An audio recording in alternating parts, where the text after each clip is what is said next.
Welcome to Eureka Street Crypto. This is my anti-professional crypto channel. I'm just a barely sane dude who fell down the cryptocurrency rabbit hole. This channel is my fumbling attempt to communicate myself outside my own head about my journey in the crypto space. It is basically my brain dump. None of this is actual financial advice.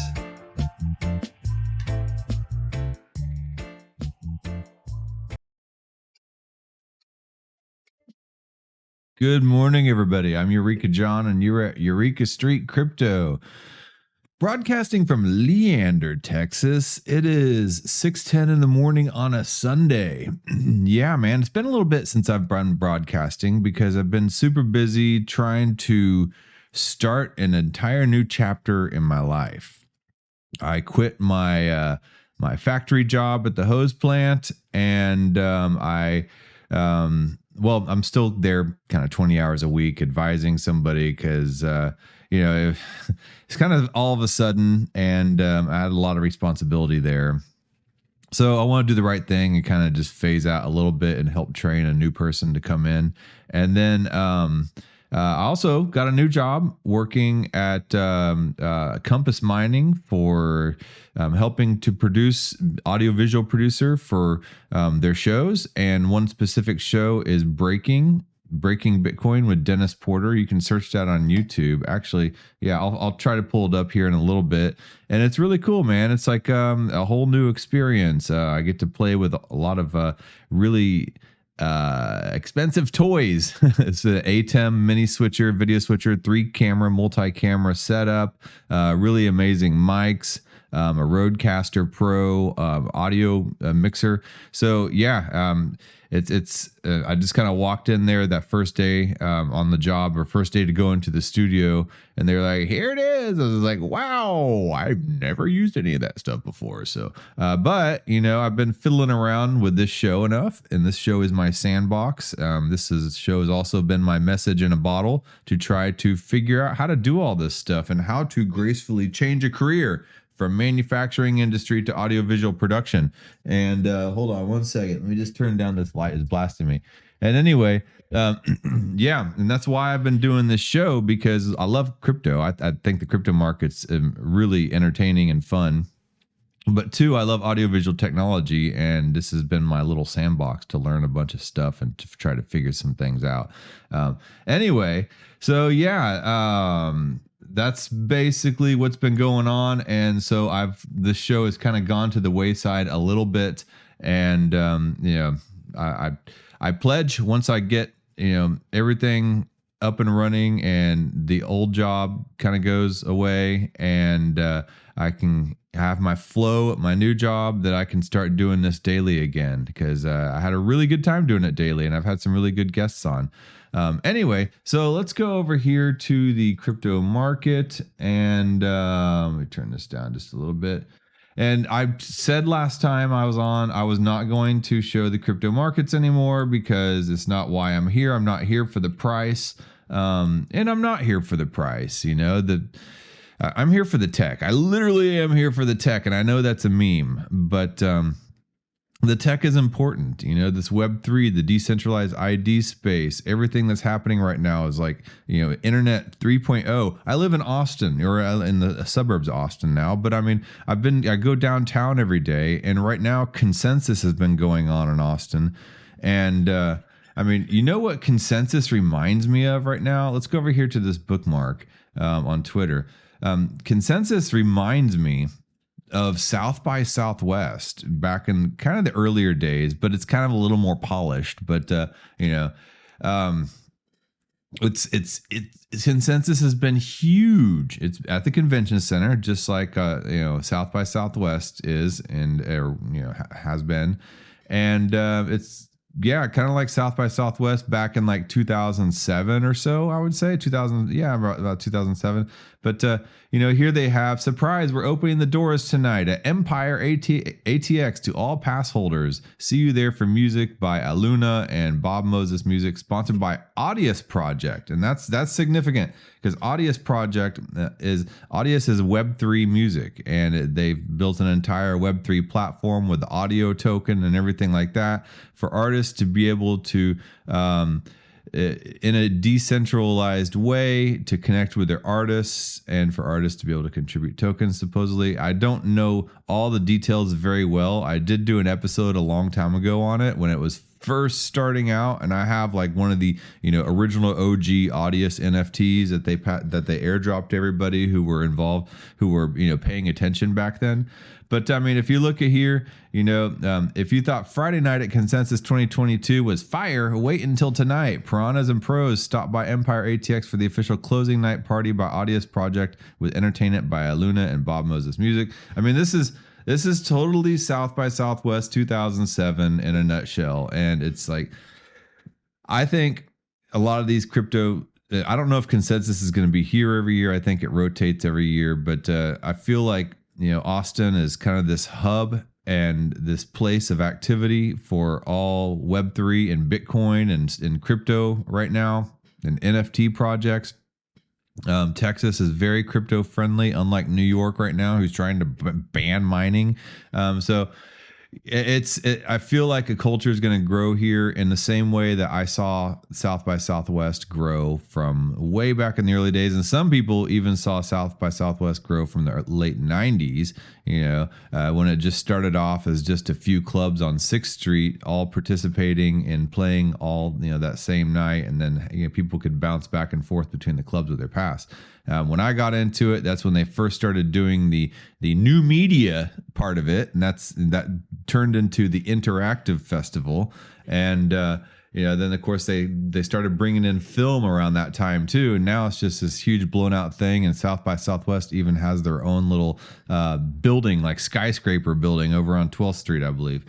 So anyway, yeah. So I don't know. I just thought that was interesting. All the stuff I've been seeing on Consensus really just reminds me of all things early South by Southwest.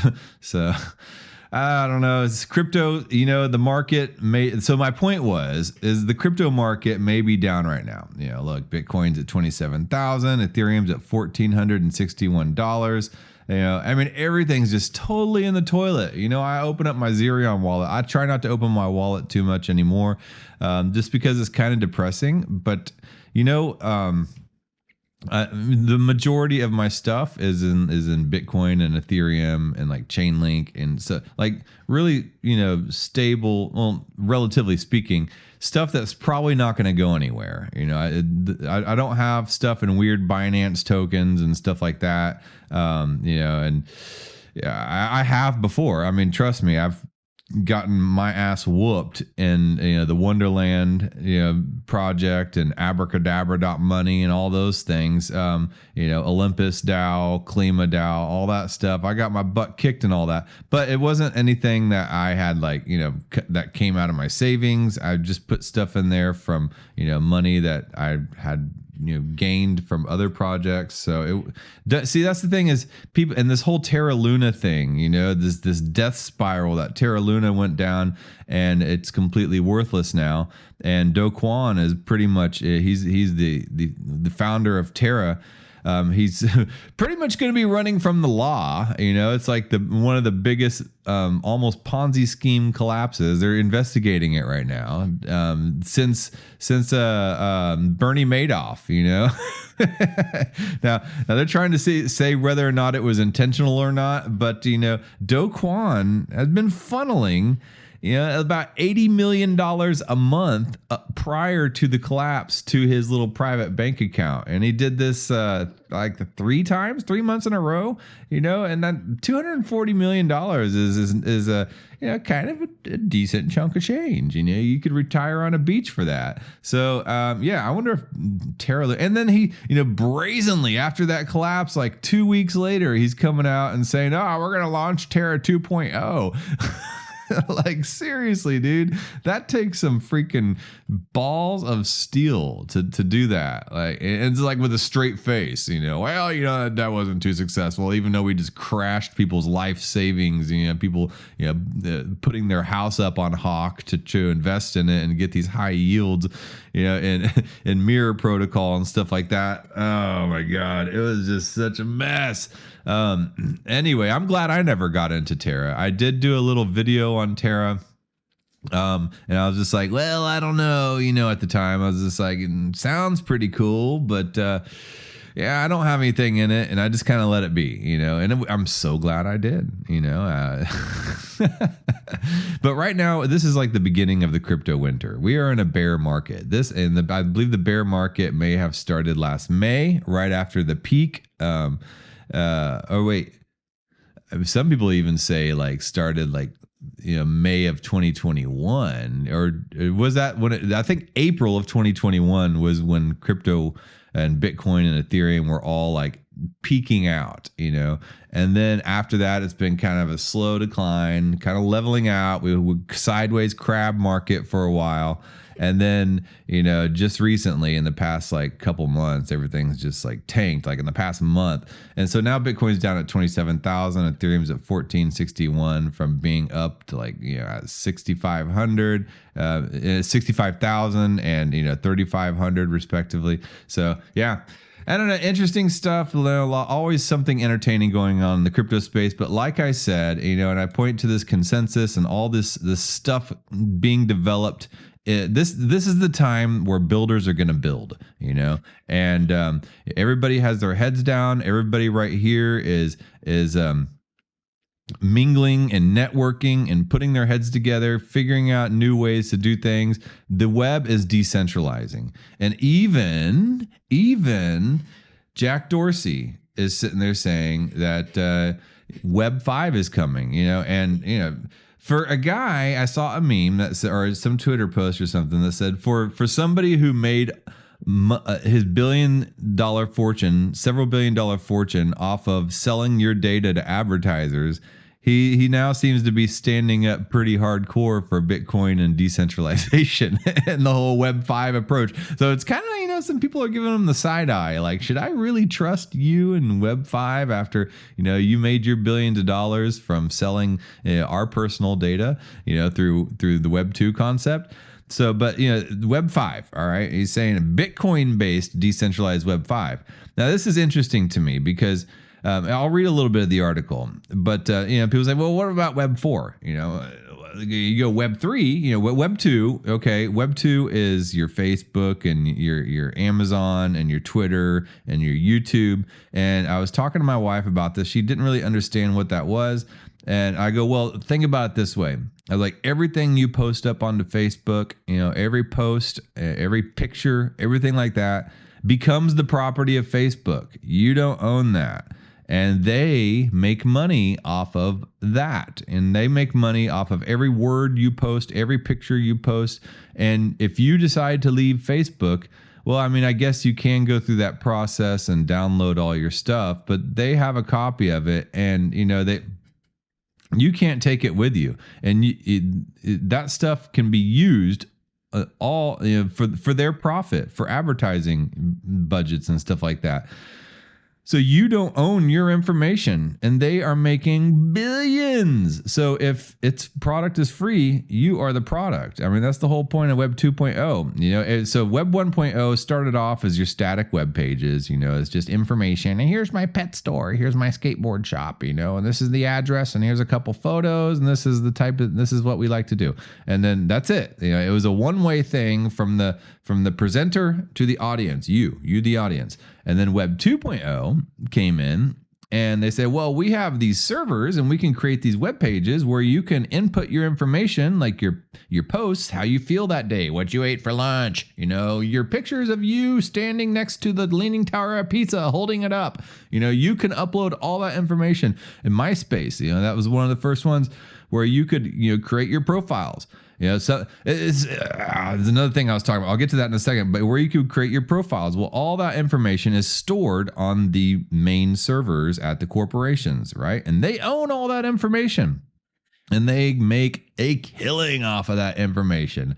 So that's Web 2.0. and that's centralized. So you went from decentralized, Web 1.0 to centralized Web 2.0. Now Web 3.0 is starting to decentralize again, where you can own all your own data through your Ethereum wallet or through your crypto wallet, and your browser crypto wallet. And you can, so if you don't like Facebook or some kind of social media platform, you can unplug you and your information from that platform, and you can go to the next one. So it's really cool because it's forcing these platforms to have to actually be cool platforms, because they want you to come to their platform. And so it's going back to user experience, rather than so you're not locked into some platform because you already started there because all your friends are there. You and your friends can go elsewhere. You can pull your posts and your pictures and everything like that that are attached to your crypto address, and you can just go to another cool social media platform, and they're not going to use that information to advertise to you. They're going to make their platform as fun and cool as possible and giving the power back to the users. So that's really cool. And one thing that I started to touch on for a second, I was driving, home from downtown with my wife, and I was trying to explain to her about all this stuff, because we met up with some friends, and some Crypto Sapiens friends downtown, and they were all at Consensus. And they were with Disco and Kilt Protocol, and they're all into the decentralized ID space, and they're all trying to solve this problem of you have your decentralized ID, and like I mentioned, you can go from social media platform to social media platform and take your reputation, your photos, your pictures, your posts, everything with you, and go to a new platform. And there also is they're trying to include things like driver's license information, your medical information, your all types of stuff. This is where it gets fuzzy and gray. And, when you start getting into medical information and things that, might be tagged onto you, these soulbound tokens is what they're called, without you being able to shake it off or burn it, so what if somebody, sits there and, presents you as, a tarnished person, some authoritative agency, because they don't like what you posted on Twitter. Then that soulbound token, gets stuck on you, and you have no way of burning it off, and that sucks. But anyway, I digress. I was talking to my wife, and I was explaining to her Web 1.0, 2.0, and 3.0, and I wasn't mansplaining. So, that's the thing is, we're not mansplaining. I'm talking about something I'm passionate about, and she knows that, and she's curious about it. So anyway, MySpace was interesting because it allowed people to, who would normally never be interested in coding or anything like that, because you remember when you could sit there and change up the little HTML and the little sections and slots, and customize the color on your MySpace page. You could plug in the music player. You could get rid of the top 10 friends, or you could make it 5, or you could get rid of certain boxes or add certain boxes, and you could add in all the sparkly fairy dust and whatever going on in the background of your MySpace page. That inspired a lot of people. It motivated a lot of people to learn how to code, and they weren't like geeky coders. They just wanted to learn how to fix their MySpace page. In the same way, a lot of people now are starting to learn about NFTs and Web3 and stuff like that, and starting to become educated on this whole idea that these corporations should not be profiting off of your data, and that you should be the one to have control of that data. Just like these NFTs have been a gateway for people to learn about Web3 and smart contracts and how all that stuff works, and it's really important because we do have a potentially dystopian society coming upon us, in which we will be having, by authorities, these little soulbound tokens stuck on our profiles, or stuck in our wallet addresses if we're not careful and not decentralized enough. And so it's teaching us the importance of decentralization, and it's been done through a fun way, like NFTs, just like back in the day when we could code our own MySpace pages and create some flair for ourselves. These NFTs are educating people on the importance of decentralization. So I think that's pretty cool. But anyway, back to Jack Dorsey. Jack Dorsey, TBD, presents Bitcoin-based decentralized Web3. So what happened to Web4? There's Web3 to Web5. So, well, what he's saying is you take Web2 plus Web3, and that makes Web5. So, yeah, there's no Web4. Hey, nice little gimmick. All right, anyway. So Jack Dorsey's Bitcoin-focused TBD business unit, a subsidiary of Block Incorporated, announced Friday that it is building a new decentralized Web5. Okay. Web 5 is based on the assumption that Web 3, the idea of building a decentralized web of blockchain technology and cryptocurrencies, has the right intentions, but is using the wrong tools. Web 5 leverages Bitcoin, the decentralized monetary network, and a plethora of sound computer science technologies to create a new ecosystem of decentralized identities, data storage, and applications in which the users are in control of their personal information. Okay. I did not think that Bitcoin was supposed to be used for this type of stuff. It seems weird because it seems like, Ethereum was trying to become like a better Bitcoin back in the day, like in 2014 to 2016, 2017. And everybody was comparing Bitcoin to Ethereum, and then Ethereum crashed, and they had the DAO hack, and then they had to compromise and fork and create Ethereum Classic to Ethereum, and all that got resolved. And Ethereum has grown since then, and it has carried through. And then now it is this worldwide computing platform that you can build DeFi applications on, decentralized finance applications on. You can build NFTs on. You can build this decentralized ID and reputation network on. And there's a lot of other blockchains that are trying to do the same thing. Kilt Protocol is built using a Polkadot parachain. You have Ontology Network with their own blockchain. You have a lot of different blockchains trying to create some kind of solution to this decentralized identity problem and a reputation system. There you have Bright ID, Proof of Humanity, Orange Protocol. You have all these trying to create some kind of decentralized ID solution. So it's interesting because there's the whole scary question of what about central bank digital currencies, and what if the government is going to put all your personal information on those types of digital IDs, and they have complete centralized control over what gets put on and taken off. So that's kind of, I think, an important point of why it's good that there's so many different blockchains and projects right now trying to solve this decentralized ID problem, because it gives people options. However, not a lot of these blockchains are truly decentralized, and so they're very susceptible to things like 51% attacks and all types of other hacks. And I don't know, so who do you trust?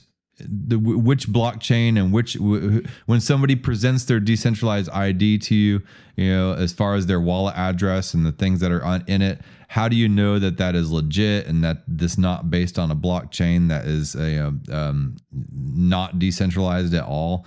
So I don't know. There's just a lot of questions going on, and now Bitcoin's trying to get in the game. So Ethereum was trying to be Bitcoin for the longest time, and then Ethereum branched out on its own and it's become its own like monstrous world crypto entity, worldwide computer. Now Bitcoin, store value, stuff like that. The base layer is about as simple as it can get, and it is pretty much indestructible when it comes to decentralization and getting hacked. But now you see Jack Dorsey sitting here saying that they're building a decentralized identity, data storage, and application layer on Bitcoin. Well, isn't Bitcoin now trying to become Ethereum in a way? If you follow what Jack Dorsey is trying to do, because Bitcoin is not Ethereum. Ethereum is not Bitcoin. They're two completely different things in my view. Bitcoin is very valuable. It's proof of work. Work is the foundation of all money. Money should literally be proof of the work that you have done. I sat there and I farmed all these vegetables, and I have this entire cart of carrots, but I can't sit here and bring all those carrots to you, but I can give you this coin that represents that cart of carrots and all the work that I did in order to get those carrots. Or I sat there and I worked on your farm for an entire week, and you're going to give me a coin for that work, and then I can go spend that coin in the marketplace because that represents some work that I did. That's Bitcoin, and it is a source of truth. It is the most decentralized network. So if there's some kind of nation state transactions that need to happen, or if things need to be settled or finalized, you need a Supreme Court to actually say what actually happened, and you need a safe place to put that. Some kind of nuclear proliferation agreement. You want to put that on the most safe, secure blockchain. You want to put that on Bitcoin, right? Now, Ethereum's secure too, but not in the same way, not anywhere near as secure as Bitcoin is. But Ethereum has all these other platforms, other things on top of it, smart contracts and all that stuff, because that's what it's built for. It's built to be a computer platform, with all this other stuff, NFTs, the smart contracts, decentralized finance, all this stuff, decentralized ID built on top of that. And so it is a completely different function. And I think they can both be complementary. And that's what a lot of people don't get. But here's Jack Dorsey wanting to build this web5 and then put all these Ethereum-like functions on Bitcoin. This is where I'm getting confused. Why would you want to do that? Anyway, let's carry on with the article. Fairly decentralized developments in the internet over the past couple of decades, such as BitTorrent and Tor, have shown that blockchain technology is not a necessary component for decentralization. Sure, right? Rather, remember, you download Kazaa and LimeWire and stuff like that, and it would take forever just to download a CD, and they didn't have the proper name titles. It would be you're a piece of _ my heart, and then another one, the same song will be, you're a piece of, my heart _01. You can never get the proper title information. But anyway, that's a decentralized way of sharing music, and the music industry got all pissed off about it.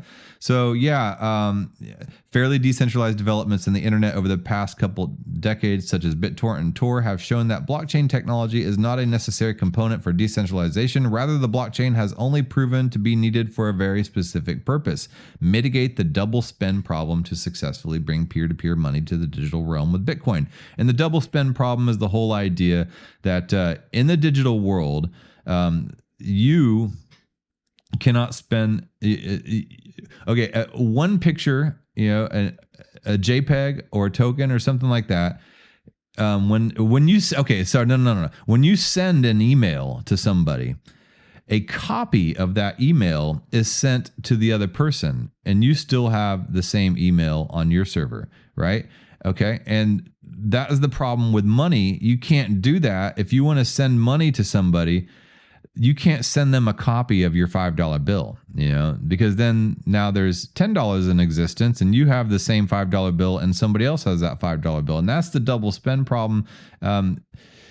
So they had to figure out a way to tokenize this asset and to make it to where when you send it from your computer, it is no longer exists on your computer and all the other computers that it had to bounce to get to the destination computer. And that's what happens whenever you send an email. When you send it, it bounces on, it can bounce on 10 different other servers before it finally gets to the destination. There's a copy of that email on every single one of those servers, and you can't do that with money. And Bitcoin solved that problem.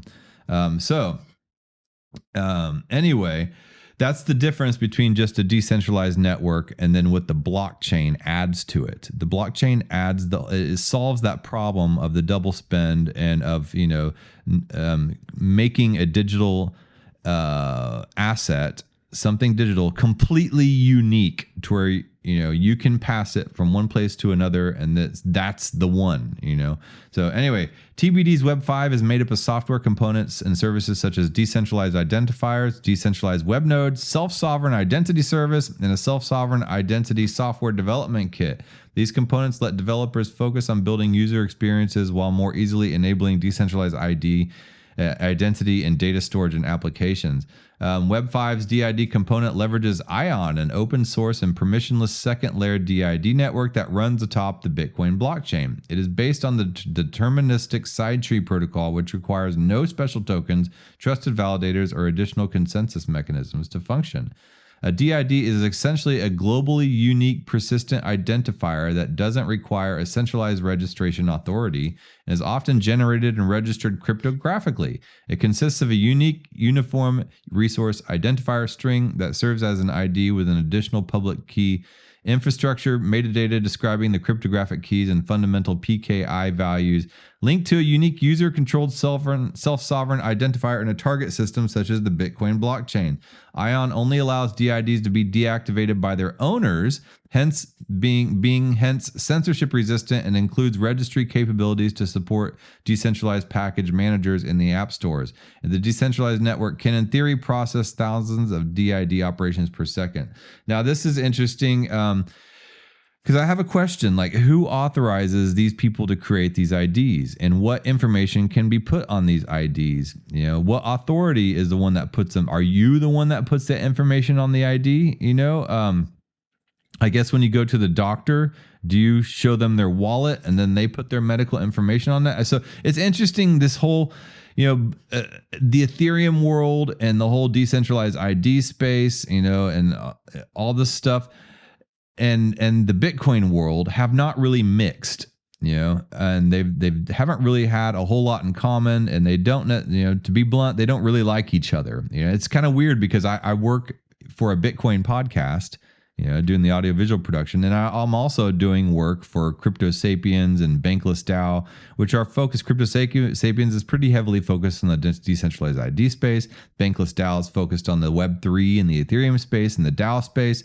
And the Bitcoin space and the other space, the Bitcoin mining space and the Web3 space haven't really found any common ground, and it's kind of like almost a left-right paradigm, even though it shouldn't be. It's not partisan. None of this stuff is.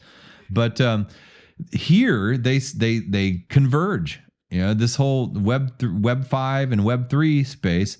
This is where they're starting to converge, and all this extra layer, this Web3 layer, is now being put onto Bitcoin.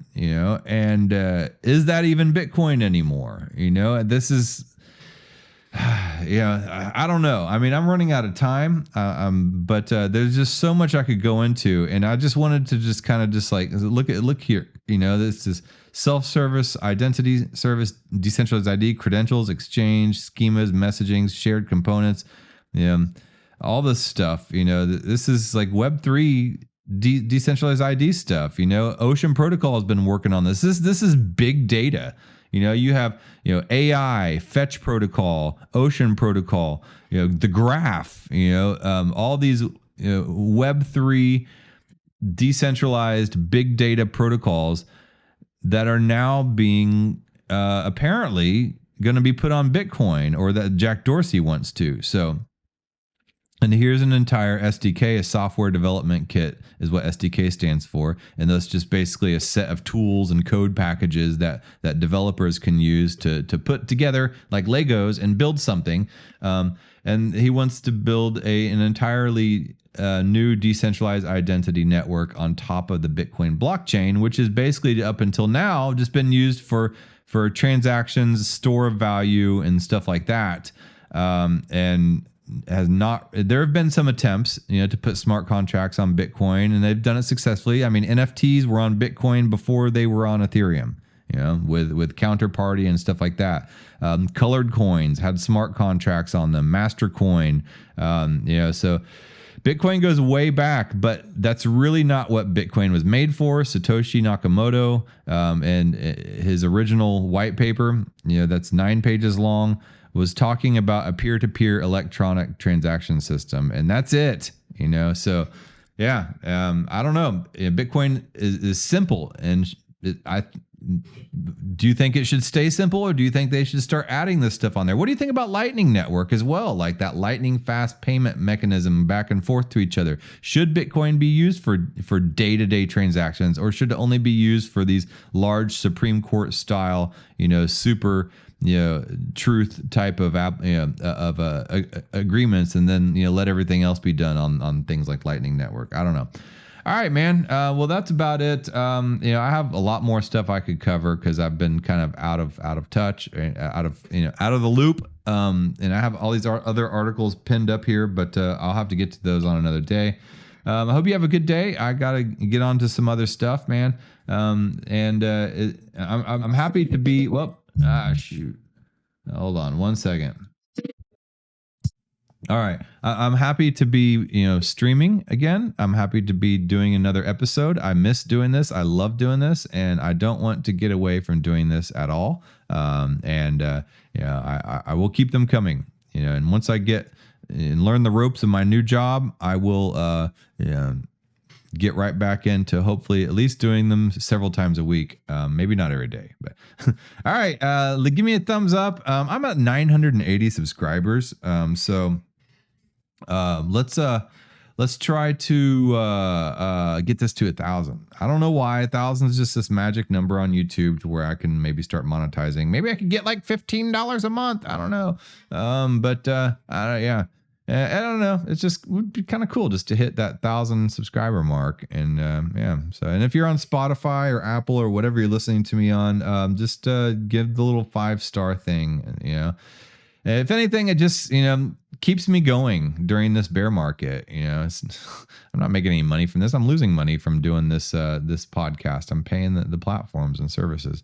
All right, man. Well, I'll talk to you guys later. Let me do the outro. All right. Bye.